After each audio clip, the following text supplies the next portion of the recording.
اللہ الرحمن الرحیم۔ پچھلے ویڈیوز میں ہم نے جانا کہ نبی صلی اللہ علیہ وسلم کے کیا اقوال ہیں قتل کے بارے میں۔ انشاءاللہ آج کے بھی ویڈیو میں ہم یہ جانیں گے کہ نبی صلی اللہ علیہ وسلم نے قاتل کے بارے میں کیا ارشادات فرمائے ہیں۔ نبی صلی اللہ علیہ وسلم کی حدیث ہے لا تقتلوا نفس ظلما الا كان على ابن آدم الاول كفل من دمها فإنه اول من سن القتل۔ نبی صلی اللہ علیہ وسلم نے ارشاد فرمایا کہ کوئی بھی انسان، کوئی بھی جان کسی انسان کو ناحق بطور ظلم قتل کرتا ہے تو جو آدم علیہ السلام کا پہلا بیٹا تھا، جس کا نام مجھے ابھی شاید یاد نہیں ہے، شاید حابیل اس کا نام، قابیل اس کا نام تھا، اس پر خون کا کچھ حصہ اس پر بھی عائد ہوتا ہے۔ مطلب کیا اس حدیث کا؟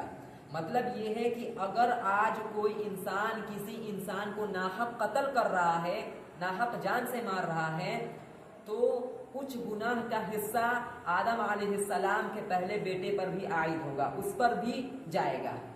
کیوں؟ نبی صلی اللہ علیہ وسلم نے اس کی وجہ بھی حدیث میں بیان کی ہے، فَإِنَّهُ أَوَّلُ مَنْ سَنَّ الْقَتْلِ، کیونکہ یہ سب سے پہلا شخص ہے جس نے قتل کو جاری کیا، قتل کو شروع کیا۔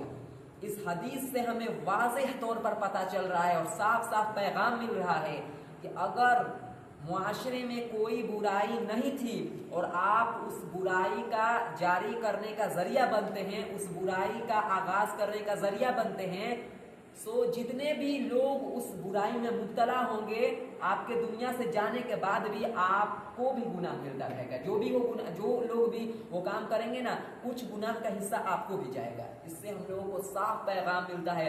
آج جو ہم لوگ، یہ میرا موضوع تو نہیں ہے، میرا موضوع قتل ہے، لیکن میں پھر بھی اس چیز پر روشنی ڈال رہا ہوں کہ آج جو ہمارے یہاں سوشل میڈیاز پر جو اپلوڈز کیے جاتے ہیں، جو چیزیں شائع کی جاتی ہیں، اس میں کتنی بے حیائی کی چیزیں ہوتی ہیں، کتنی گندگی بھری ہوئی چیزیں ہوتی ہے۔ اور کیا ہم لوگ سوچ رہے ہیں کہ ہم لوگ اللہ تعالیٰ کے عذاب سے بچ جانے والے ہیں؟ ہمیں اتنا ہی گناہ ہوگا جتنا ہم لوگوں نے دیکھا ہے؟ ہرگز نہیں۔ جب تک وہ سوشل میڈیا پر وہ چیز رہے گی اور لوگ دیکھتے رہیں گے، تب تک آپ کو گناہ ملتا رہے گا۔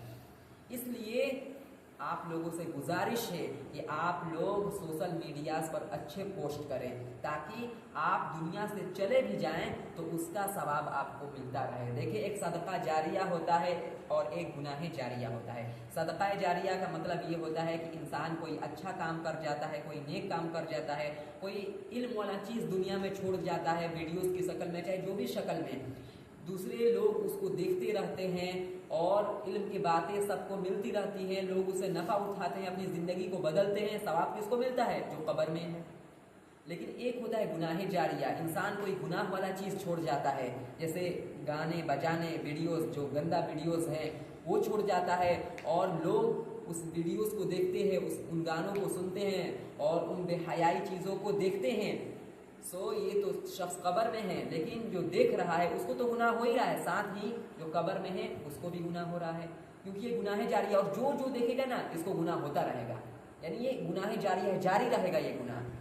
اس لیے میرے بھائی، آپ سے گزارش ہے کہ سوشل میڈیاز پر اچھے پوسٹ کریں، اور اگر گناہ بالفرض ہو بھی رہا ہے تو بس اپنے تک رکھیں، کسی اور کو بتانے کی ضرورت نہیں ہے، تاکہ وہ بھی گناہ میں مبتلا ہو جائے۔ اس لیے اپنا پرائیویسی میں کوئی سوشل میڈیاز پر غلط بے حیائی والی چیزیں اپلوڈ نہ کریں۔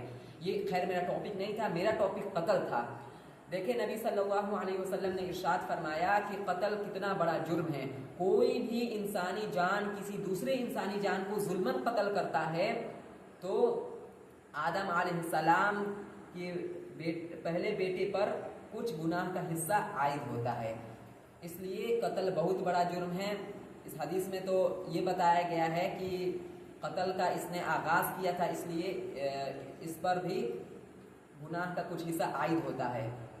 اور بھی آگے احادیث آ رہی ہیں جن میں نبی صلی اللہ علیہ وسلم نے بتایا ہے کہ اگر کسی شخص نے کسی دوسرے کی قتل میں مدد کی تو پھر وہ بھی، اس کے بارے میں نبی صلی اللہ علیہ وسلم نے وعید کیا بیان کی ہے، حدیث میں خود پڑھ کر سناؤں گا انشاءاللہ۔ دوسری حدیث سنیں، نبی صلی اللہ علیہ وسلم نے ارشاد فرمایا من قتل معاہدا لم یرح رائحۃ الجنہ، کہ جس نے کسی ذمی کو قتل کیا، ذمی کسے کہتے ہیں؟ ذمی کو سمجھ لیں، ذمی کسے کہتے ہیں؟ کرتے ہیں۔ ذمی وہ غیر مسلم کو کہتے ہیں جو اسلامک ریاست میں، جو اسلامی ریاست ہے اس میں رہ رہا ہو، جزیہ دے کر، ٹیکس دے کر، جو تھوڑا سا بہت کم ٹیکس ہوتا ہے وہ دے کر رہتا ہے، اس کو ذمی کہتے ہیں، اس کو ذمی کہتے ہیں۔ لیکن آج یہ آپ لوگ چیزیں نہیں دیکھ رہے ہوں گے، کیونکہ اب اسلامک ریاست کہاں رہی، تو یہ ذمی والا بھی اب میٹر نہیں رہا۔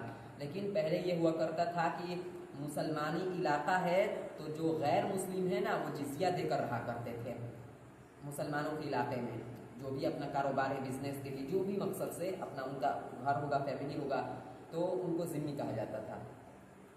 نبی صلی اللہ علیہ وسلم نے اس کے بارے میں فرمایا، چونکہ اس کی جان کو امن و امان ہوتا ہے۔ امن و امان کیسے؟ وہ جزیہ دے رہا ہے، ٹیکس دے رہا ہے، مسلمان اس کو امن و امان دیا ہوا ہے۔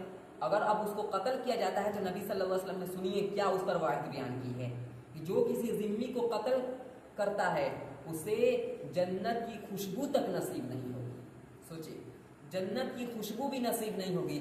اب ذمی کو قتل کرنے کے بارے میں یہ وعید ہے تو کسی مسلمان بھائی کو قتل کرنے کے بارے میں کتنی بڑی وعید ہوگی، اور سنتے آ رہے ہیں ہم سب، کتنی بڑی وعید ہے ذمی کو قتل کرنے کے بارے میں جو غیر مسلم ہے، چونکہ اس کی جان کو امن و امان حاصل ہے، تو تم کون ہوتا ہے اس کو جان بوجھ کر قتل کرنے والے ناحق؟ پھر نبی صلی اللہ علیہ وسلم نے فرمایا وَإِنَّ رَائِحَتَهَا لَتُوجَدُ مِن مَّسِيرَةِ 40 عَامًا، حالانکہ جنت کی خوشبو 40 سال، اس حدیث میں ہے 40 سال، اور دوسرے حدیث میں آگے ایک حدیث اور سناؤں گا اس میں ہے 50 سال۔ جنت کی خوشبو 40 سال کے راستے کے بقدر، جو 40 سال کی دوری سے آ رہی ہوگی، یعنی 40 سال کا بقدر ابھی راستہ دور ہوگا، 40 سال آپ کو چلنا ہوگا، اتنا دوری ہوگا ابھی جنت میں پہنچنے میں، لیکن اس اتنی دوری کے باوجود بھی جنت سے خوشبو آ رہی ہوگی، لیکن یہ شخص اس خوشبو سے محروم ہو جائے گا جو کسی ذمی کو قتل کیا ہوگا۔ اب آگے حدیث میں نبی صلی اللہ علیہ وسلم نے کیا ارشاد فرمایا، الا خبردار سنو، الا کا لفظ کے بارے میں نے بتایا تھا پہلے بھی، یہ تنبیہ کے لیے آتا ہے، کسی چیز پر الرٹ کرنے کے لیے۔ نبی صلی اللہ علیہ وسلم نے فرمایا الا سنو، من قتل نفسا معاہدا، جس نے کسی ایسے جان کو قتل کیا، انسانی جان کو جو ذمی ہو، لہا ذمۃ اللہ و ذمۃ رسولہ، جس کو اللہ کا ذمہ اور اس کے رسول کا ذمہ ہو، یعنی اس کو اللہ کا ذمہ اور اس کے رسول کا ذمہ حاصل ہے۔ کیسے حاصل ہے؟ کہ اللہ تعالیٰ نے اور رسول صلی اللہ علیہ وسلم نے امن و امان اس کو دیا ہوا ہے، نبی صلی اللہ علیہ وسلم نے اپنے پیغام کے ذریعے پہنچا دیا ہے ہم تک یہ بات کہ اگر کوئی ذمی ہے تو اگر وہ ٹیکس دے کر رہ رہا ہے کوئی غیر مسلم، تو ہمیں اس کے جان کو کیا دینا ہے؟ امن و امان دینا ہے، پھر اس کو قتل کرنے کی اجازت نہیں ہے۔ تو چونکہ اس کو اللہ اور اس کے رسول کا کیا ہے؟ ذمہ حاصل ہے، امن و امان حاصل ہے، جس نے اس کو قتل کیا فقد احقر ذمۃ اللہ و ذمۃ رسولہ، او کما قال صلی اللہ علیہ وسلم، کہ اس نے اللہ اور اس کے رسول کے ذمے کو احقر سمجھا۔ احقر سے کیا مطلب؟ یعنی ویلیو نہیں دیا، کوئی مرتبہ نہیں دیا۔ اب سوچیے، اللہ تعالیٰ کسی شخص کو امن و امان دے رہا ہو، حفاظت دے رہا ہو، اور آپ اس کو قتل کر رہے ہو اور اس کو امن و امان نہ دے رہے ہو، تو پھر آپ اللہ تعالیٰ کی مخالفت کر رہے ہیں نا ایک طرح سے۔ اس لیے اللہ تعالیٰ کے مخالفت کتنی بڑی بات ہے، اور اللہ تعالیٰ کے حکم کو آپ احقر سمجھ رہے ہیں، نیچا سمجھ رہے ہیں، کوئی اس کے ویلیو نہیں دے رہے ہیں، یہ بہت بڑی بات ہے۔ اللہ تعالیٰ اس کا بہت بڑا انتقام لے گا آپ سے۔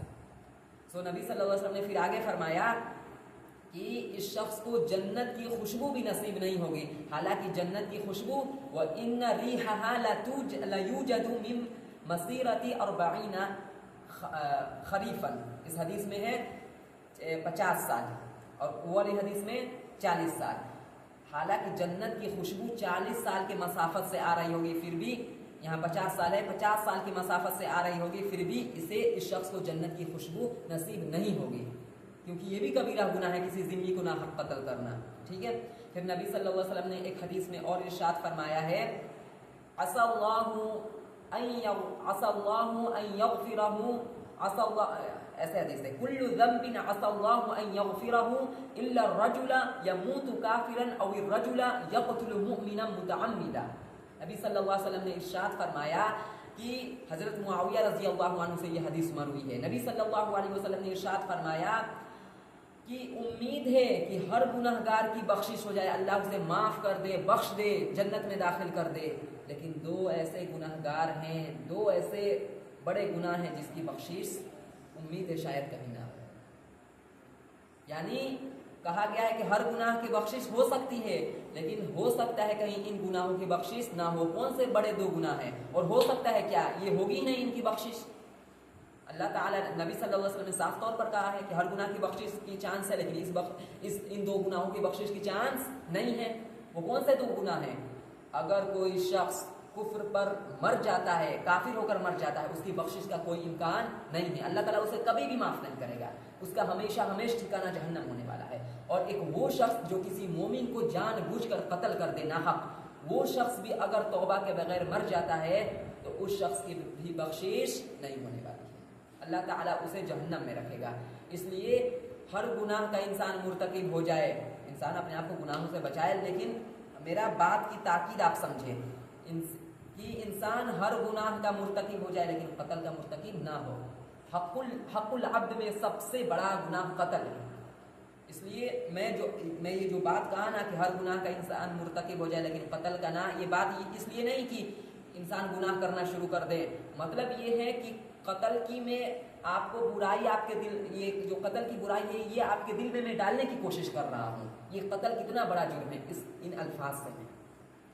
پھر نبی صلی اللہ علیہ وسلم کی اور بھی بہت احادیث ہیں جس میں نبی صلی اللہ علیہ وسلم نے قتل کے تعلق سے بتایا ہے کہ کتنی بڑی بڑی وعیدیں اس پر ہے۔